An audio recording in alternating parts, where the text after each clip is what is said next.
It's 6 p.m. You missed lunch. The smallest thing, a slow walker, a wrong turn, a question, becomes unbearable.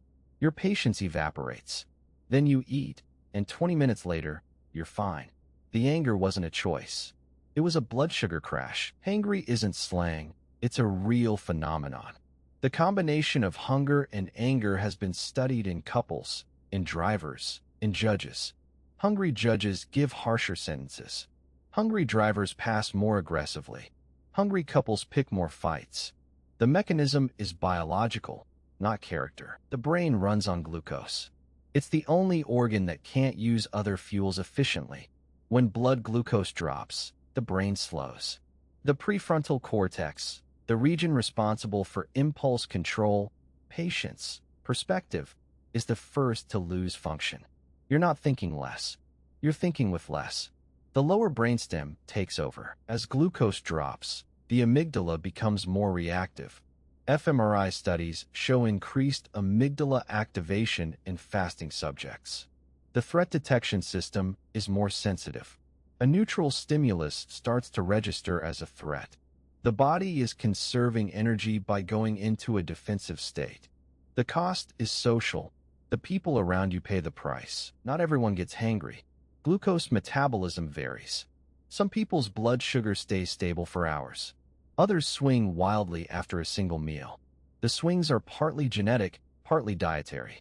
High glycemic foods, white bread, sugary drinks, produce spikes and crashes.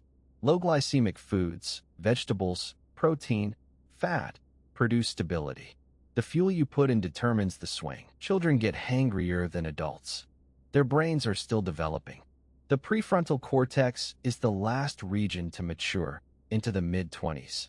The younger the child, the more vulnerable they are to glucose drops. The tantrum at 5 p.m. after a missed snack isn't bad parenting. It's a brain in crisis. The fastest fix, simple carbohydrates. Sugar, juice, a banana. The crash will come back in 30 to 60 minutes, but the immediate anger goes. The longer fix, protein and fat with every meal. The blood sugar stays stable. The amygdala calms. The prefrontal cortex comes back online. The cure is dietary. The next crash is preventable, a common belief. Hangry people should just eat. The research says that's only part of the story. Sleep matters. Stress matters. Time of day matters. A hangry person at 6 p.m. on 3 hours of sleep and a hard day is harder to fix than a hangry person at 6 p.m. who's well-rested. The crash has many inputs. Food is one of them. Hunger isn't the only thing that produces hanger. Pain, fatigue, illness, social stress. Anything that taxes the prefrontal cortex can produce the same effect. The pattern is the same. The higher brain goes offline. The lower brain takes over. The body has a hierarchy. The lower regions are older, faster, and more reactive. They run the show when the higher regions are depleted. Hangry is biology. The brain needs fuel. When it doesn't have it, the higher functions go first: patience, perspective, restraint. The lower functions take over: threat detection, reactivity, the urge to bite.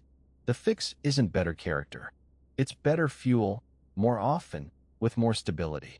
The next time you snap at someone, check the time since your last meal. The answer is probably there.